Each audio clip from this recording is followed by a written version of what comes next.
Hello everyone, I am Parthiban. Welcome to SAP Views. இன்னைக்கு date 17/7/2026. இந்த வீடியோவை morning ஒரு 9 o'clock ரெக்கார்ட் பண்ணிட்டு இருக்கிறேன். இப்போ பார்த்தீங்கன்னா நேற்று அதாவது 16/7/2026 நைட்டு அரௌண்டு ஒரு 10:30க்கு என்டிஏல ரீநீட்டுக்கான ரிசல்ட்டு டிக்ளேர் பண்ணிட்டாங்க. அந்த ரிசல்ட்டினுடைய அடிப்படையில் இப்போ ஆல் இண்டியா கோட்டா கவர்மெண்ட் காலேஜுக்கான எக்ஸ்பெக்டட் கட் ஆஃப் என்ன இருக்கலாம் அப்படிங்கிறத இந்த வீடியோவில் நம்ம பார்க்க போகிறோம். இதுக்கு அடுத்தது நம்ம தமிழ்நாடுக்கான டேட்டாவையும் கலெக்ட் பண்ணிகிட்ருக்கிறோம். தமிழ்நாட்டில் கவர்மெண்ட் காலேஜுக்கான எக்ஸ்பெக்டட் கட் ஆஃப் என்ன அப்படிங்கிறத கூடிய விரைவில் நம்ம பார்த்துடலாம். இப்போது என்டிஏ வெப்சைட்டில் டாப் ஸ்கோரர்ஸ் லிஸ்ட்டு கொடுத்துருக்காங்க. அதையும் இந்த வீடியோவில் நம்ம பார்க்க போகிறோம். ஸோ எனக்கு கவர்மெண்ட் காலேஜ் கிடைக்குமா, இல்லை இந்த மார்க்குக்கு என்ன மாதிரி காலேஜஸ் கிடைக்கும் அப்படின்ட்டு வெயிட் பண்ணிகிட்ருக்கிறவங்களுக்கும் கால் பண்ணிகிட்ருக்கிறவங்களுக்கும் இந்த வீடியோ ரொம்ப ஹெல்ப்ஃபுல்லாக இருக்கும் அப்படின்னு நினைக்கிறேன். வீடியோவை ஸ்கிப் பண்ணாமல் கடைசி வரைக்கும் பாருங்கள். இது வரைக்கும் இந்த வீடியோவை லைக் பண்ணலைன்னா மறக்காமல் லைக் பண்ணிவிட்டு சப்ஸ்கிரைப் பண்ணிவிட்டு பெல் ஐக்கானை கிளிக் பண்ணிவிட்டு பார்த்தீங்கன்னா நம்ம போடுற எல்லா வீடியோஸும் உங்களுக்கு நோட்டிஃபிகேஷனாக வந்துடும். மேற்கொண்டு உங்களுக்கு கவுன்சிலிங்கில் வந்துட்டால் பெய்டு சர்வீஸ் தேவைப்படுது, 1-to-1 கவுன்சிலிங் கைடன்ஸ் தேவைப்படுது, ஆர் 1 or 2 டவுட்ஸ் இருக்குது அப்படின்னா ஸ்க்ரீனில் தெரிகிற என்னோடய நம்பருக்கு நீங்கள் கான்டாக்ட் பண்ணி அதனுடைய முழு விபரத்தையும் பெற்றுக்கொள்ளலாம். இந்த கம்ப்ளீட் கவுன்சிலிங் கைடன்ஸை நம்ம கடந்த 5 ஆண்டுகளாக மாணவர்கள் மற்றும் பெற்றோர்களுடைய பேராதரவுடன் செய்து கொண்டுள்ளோம். இந்த கம்ப்ளீட் கவுன்சிலிங் கைடன்ஸில் கலந்துக்கிட்டு மாணவர்கள் அவங்க விருப்ப கல்லூரியான government college, government quota, self finance college, management seat, minority seat, deemed seat, NRI சீட்லேயும் சேர்ந்து படித்து கொண்டுள்ளனர். உங்களுக்கும் இந்த பெய்டு சர்வீஸ் தேவைப்படுது அப்படின்னா ஸ்க்ரீனில் தெரிகிற என்னோடய நம்பருக்கு கான்டாக்ட் பண்ணி அதனுடைய முழு விபரத்தையும் பெற்றுக்கொள்ளலாம். இப்போ பார்த்தீங்கன்னா நேற்று ரிசல்ட்டு டிக்ளேர் பண்ணாங்க. இந்த ரிசல்ட்டை வச்சு கேட்டகரி வைஸாக ஆல் இண்டியா கோட்டாவில் 2026 ப்ரெடிக்ஷன் என்னவாக இருக்கலாம். முதல்ல நீங்கள் என்ன பண்ணுறீங்கன்னா உங்களுடைய ஸ்கோர் கார்டை டவுன்லோட் பண்ணிக்கோங்க. அதில் உங்களுக்கு உங்களுடைய கேட்டகரி ரேங்க் அப்படின்னு இருக்கும். அந்த ரேங்க்கை பார்த்துட்டு இந்த வீடியோவையும் பாருங்கள். இப்போ வீடியோவை பார்க்கும்போது அந்த ஸ்கோர் கார்டை பக்கத்தில் வச்சு பார்த்தீங்கன்னா தெரியும். அன்ரிசர்வ்டு கேட்டகரியாக இருந்தீங்க அப்படின்னா உங்களுக்கு ஆல் இண்டியா கோட்டாவில் கவர்மெண்ட் காலேஜ் 29,700 30,200 நீங்கள் இருக்கிறீங்க அப்படின்னா கவர்மெண்ட் காலேஜில் இந்தியாவில் ஏதாவது ஒரு கல்லூரி கிடைப்பதற்கான வாய்ப்பு இருக்குது. சார் அது எந்த ஸ்டேட்டில் கிடைக்கும், எந்த காலேஜில் கிடைக்கும் அப்படின்னா அதற்கு இன்னமும் நம்மளுக்கு டேட்டா வேணும். ஓகேங்களா? உங்களுக்கு ஆல் இண்டியா கோட்டாவில் கவர்மெண்ட் காலேஜ் ஒன்று தேவைப்படுது, இந்தியாவுக்குள்ளே எங்கே கிடைச்சாலும் எனக்கு ஓகே அப்படின்ற மாதிரி இருந்தால் அன்ரிசர்வ்டு கேட்டகரியாக நீங்கள் இருக்கும் பட்சத்தில் 29,700 30,200 இது ஆல் இண்டியா ரேங்க் இல்லை, ஆல் இண்டியாவில் உங்களுடைய கேட்டகரி ரேங்க். ஓகேங்களா? ஓபிசி கேட்டகரியாக இருந்தால் 29,900 30,500 ரேஞ்சுக்குள்ளே இருக்கிறீங்க அப்படின்னாலும் உங்களுக்கு ஆல் இண்டியாவில் ஒரு கவர்மெண்ட் சீட் கிடைக்கும். இடபிள்யூஎஸ் கேட்டகரியாக நீங்கள் இருக்கும் பட்சத்தில் உங்களுடைய கேட்டகரி இடபிள்யூஎஸ்ஸாக இருக்கும் பட்சத்தில் 32,300 32,800 ரேங்க் ரேஞ்சுக்குள்ளே இருந்தாலும் உங்களுக்கு அரசு கல்லூரி ஆல் இண்டியா கோட்டாவில் ஏதாவது ஒரு மாநிலத்தில் கிடைக்கும். எஸ்சி கேட்டகரியாக நீங்கள் இருக்கிறீங்க அப்படின்னா உங்களுடைய ரேங்க் ரேஞ்சு 1.5 lakhsலேருந்து 1.5 lakhsக்குள்ளே 1.45 லட்சத்துலேருந்து 1.5 லட்சம் அந்த ரேஞ்சுக்குள்ளே இருக்கிறீங்கனாலும் உங்களுக்கு ஆல் இண்டியா கோட்டாவில் ரவுண்ட் 1 ஏதாவது ஒரு கல்லூரி கிடைக்கும். ரவுண்ட் 2 ரவுண்ட் 3க்கு இதனுடைய ரேங்க் குறையும். ஓகேங்களா? எஸ்டி கேட்டகரியாக நீங்கள் இருக்கிறீங்கன்னா 1.7 lakhsலேருந்து 1.75 lakhs ரேஞ்சுக்குள்ளே நீங்கள் இருந்தாலும் உங்களுக்கு இந்தியாவில் இருக்கக்கூடிய ஏதாவது ஒரு மாநிலத்தில் உங்களுக்கு கல்லூரி கிடைப்பதற்கான வாய்ப்பு உள்ளது. மார்க்கை சொல்லுங்கள் சார் அப்படின்னா நீங்கள் அன்ரிசர்வ்டு கேட்டகரியாக இருக்கிறீங்கன்னா 570+ அப்படின்னா உங்களுக்கு ஏதாவது ஒரு கல்லூரி ஆல் இண்டியா கோட்டாவில் அரசு கல்லூரி ஏதாவது ஒரு மாநிலத்தில் கிடைக்கும். ஓபிசி கேட்டகரியாக நீங்கள் இருக்கிறீங்கன்னா 565+ இந்த இடத்துல +4ல் 565+ இருந்தால் நீங்கள் ஆல் இண்டியா கோட்டாவில் ஆல் இண்டியா கோட்டாவில் ஏதாவது ஒரு கல்லூரி கிடைப்பதற்கு வாய்ப்புள்ளது. இடபிள்யூஎஸ் கேட்டகரியாக நீங்கள் இருக்கும் பட்சத்தில் 560+ அப்படின்ற மாதிரி இருந்தால் உங்களுக்கு ஆல் இண்டியா கோட்டாவில் அரசு கல்லூரி உங்களுக்கு 15% ரிசர்வேஷனில் நான் சொல்கிறேன் கிடைப்பதற்கான வாய்ப்புகள் உள்ளது. எஸ்சி கேட்டகரிக்கு 470+ இருந்ததுன்னா இந்தியாவில் இருக்கக்கூடிய ஏதாவது ஒரு மாநிலத்தில் உங்களுக்கு ஒரு அரசு கல்லூரி கிடைப்பதற்கான வாய்ப்பு உள்ளது. எஸ்டி கேட்டகரியாக நீங்கள் இருக்கிறீங்க அப்படின்னா 445+ இருந்தால் சேஃப் மார்க், உங்களுக்கு இந்தியாவில் ஏதாவது ஒரு மாநிலத்தில் ஏதாவது ஒரு அரசு கல்லூரி கிடைப்பதற்கான வாய்ப்பு உள்ளது. ஓகேங்களா? சரி சார், இப்போ தமிழ்நாடுக்கு எப்படி இருக்கும் அப்படின்னா உங்களுக்கு நான் நம்ம சேனலை ரெகுலராக ஃபாலோ பண்ணுறவங்களுக்கு தெரியும். இதுக்கு ப்ரீவியஸ் இயர்னுடைய டேட்டாவையும் நீங்கள் எடுத்து செக் பண்ணிக்கலாம்.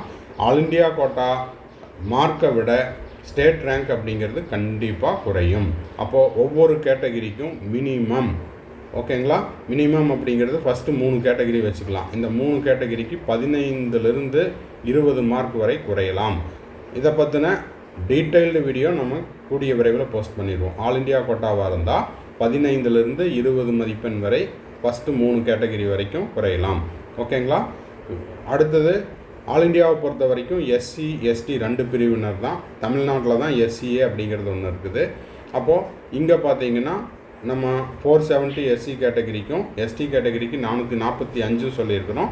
இதிலிருந்து ஒரு 10லிருந்து 15 மதிப்பெண் வரை தமிழ்நாடுனுடைய கட் ஆஃப் அப்படிங்கிறது குறைவதற்கு வாய்ப்பு இருக்குது. இப்போது இங்கே ஆல் இண்டியாவை பொறுத்த வரைக்கும் ஓபிசி அப்படிங்கிறது என்ன? ஓபிசி அப்படிங்கிறது ஒரே எல்லா, அதாவது இப்போ பிசி, பிசிஎம், எம்பிசி இதெல்லாம் சேர்ந்தது தான் ஓபிசி. இப்போ நம்ம தமிழ்நாடுக்கு வரும்போது அதுக்கு தனியாக ரிசர்வேஷன் இருக்குது. ஸோ இந்த ஒர்க்கெல்லாம் இருக்குது. ஸோ தமிழ்நாட்டில் மாணவர்களுடைய பர்ஃபார்மன்ஸ் எப்படி இருக்குது அப்படிங்கிற டேட்டாவையும் எடுத்துகிட்ருக்குறோம். ஸோ இதை வச்சு தான் நம்ம தமிழ்நாடுனுடைய கட் ஆஃபை ப்ரெடிக்ட் பண்ண முடியும். ஸோ அதற்கான ப்ராசஸ் இஸ் கோயிங் ஆன். கூடிய விரைவில் நம்ம தமிழ்நாடுக்கான கட் ஆஃபையும் போஸ்ட் பண்ணிடுவோம். கீப் வாட்சிங். அடுத்தது பார்த்தீங்கன்னா என்டிஎன்னுடைய அஃபீஷியல் வெப்சைட்டில் நேற்று ரிசல்ட்டு ரிலீஸ் பண்ணாங்க. அந்த ரிசல்ட்டை தொடர்ந்து டாப் ஸ்கோரர் ஸ்டேட் வைஸ் யார் யார், தமிழ்நாட்டில் டாப் ஸ்கோர் என்ன அப்படிங்கிறதையும் கொடுத்துருக்காங்க. 690, அதாவது list of 138 candidate scoring equal to or more than 690 marks. இப்போது 690க்கு மேலே. அது மட்டும் இல்லாமல் நம்மளுக்கு கிடைத்த செய்தித்தாள் தகவல், அது மட்டும் இல்லாமல் டிவி நியூஸ் சேனல்ஸ் மீடியா இங்கேருந்து பார்க்கும்போது 715 ஃபஸ்ட் மார்க்கு. அப்போது பஞ்சாபை சேர்ந்த ஆரியான் குப்தா முதலிடத்திலையும், அதாவது 2வது இடத்த ஹரியானாவை சேர்ந்த பன்சூல் பான்சல், ராஜஸ்தானில் உப்லக்ஷயா கோயல். தமிழ்நாட்டில் யார், அவர் எத்தனாவது இடம் அப்படின்னு பார்த்தீங்கன்னா தமிழ்நாட்டில் 12வது இடத்த தமிழ்நாட்டை சேர்ந்த மாணவர் வெங்கடபதி வேலாயுதம். அப்புறம் மறுபடியும் தமிழ்நாடு பார்க்கணும் அப்படின்னா எத்தனாவது பிளேஸில் வர்றாங்க, தமிழ்நாட்டில் 27வது இடத்த ஸ்ரீனிகா, அவங்க 99.99% எத்தனாவது இடத்துல இருக்காங்க, 27வது இடத்துல இருக்கிறாங்க. ஸோ அதே போல் 45வது இடத்துல சுதார், அவங்களும் 99.99% 45வது இடத்துல இருக்கிறாங்க. 51வது இடத்துல வனிஷா சதீஷ், அவங்களும் 99.999% இருக்காங்க. அப்போ தமிழ்நாட்டை பொறுத்த வரைக்கும் உங்களுக்கு 59வது இடத்துல சபரி, மறுபடியும் தமிழ்நாடு வேறு ஏதாவது இருக்குதான்னு பார்த்தலாம். 75வது இடத்துல ஆர் ஜெய்கிருஷ்ணா, 82வது இடத்துல சம்விதா, அவங்க 82வது இடத்துல இருக்கிறாங்க. அடுத்தது 88வது இடத்துல நவீதனா. அதே போல் வேறு யாராவது தமிழ்நாடு இருக்கிறாங்களான்னு பார்த்தலாம். தமிழ்நாட்டில் 112வது இடத்துல ஜனனி ஸ்வேதா.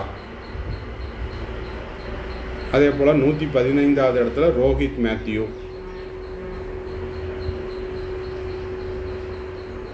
ஸோ இதுதான் என்டிஏ ரிலீஸ் பண்ணியிருக்கிற டாப்பர்ஸினுடைய லிஸ்ட்டு. அதே போல் ஜெயகிருஷ்ணா 134வது இடத்தை பெற்றுள்ளார். ஸோ இந்த வீடியோ உங்களுக்கு யூஸ்ஃபுல்லாக இருக்குன்னு நினைக்கிறேன். ஃபர்தராக உங்களுக்கான தமிழ்நாடு ரேங்க் என்ன சார் அப்படின்னு கேட்டவங்களுக்கு கூடிய விரைவில் அதை பற்றின டேட்டா நம்ம ப்ரிப்பேர் பண்ணிகிட்ருக்குறோம். அடுத்தடுத்த வீடியோவில் அந்த தகவலை கொடுத்துடலாம். மறக்காமல் லைக் பண்ணிவிட்டு சப்ஸ்கிரைப் பண்ணிவிட்டு பெல் ஐக்கானை கிளிக் பண்ணிவிட்டு மேற்கொண்டு கவுன்சிலிங்கில் உங்களுக்கு பெய்டு சர்வீஸ் தேவைப்படுது, 1-to-1 கவுன்சிலிங் கைடன்ஸ் தேவைப்படுது, அது 1 or 2 டவுட்ஸ் இருக்குதுன்னா ஸ்க்ரீனில் தெரியற என்னோடய நம்பர் கான்டாக்ட் பண்ணி அதனுடைய முழு விபரத்தையும் பெற்றுக்கொள்ளலாம். தேங்க்ஸ் ஃபார் வாட்சிங். Bye, see you, have a nice day. வீடியோவை முடிக்கிறதுக்கு முன்னாடி மீண்டும் ஒரு டிஸ்க்ளைமர் கொடுத்துடலாம். இது அந்த ரேங்க்குக்கும் அந்த மார்க்குக்கும் ஒரு ப்ரெடிக்ஷன் மட்டுமே. என்ன டிஸ்க்ளைமர் அப்படின்னா, இந்த மதிப்பெண்ணிலிருந்து குறைவதற்கான வாய்ப்புள்ளது. இதுதான் வந்து ஃபைனல் மார்க் அப்படின்னு சொல்ல வரல. ஓகேங்களா? ஏன்னா இந்த மதிப்பெண் இருக்கிறவங்க ஆல் இண்டியா கோட்டாவில் சீட் எடுக்க போகிறாங்களா, ஸ்டேட் கோட்டாவில் சீட் எடுக்க போகிறாங்களா அப்படிங்கிறது அந்த மாணவருக்கும் அந்த பெற்றோருக்கும் மட்டும்தான் தெரியும். ஸோ இது வந்து முழுக்க முழுக்க ப்ரெடிக்ஷன் மட்டுமே அப்படிங்கிற அந்த பொறுப்பு துறப்பை கொடுத்து விட்டு வீடியோவை முடிக்கிறோம். தேங்க்ஸ் ஃபார் வாட்சிங். Bye, see you, have a nice day, all the best.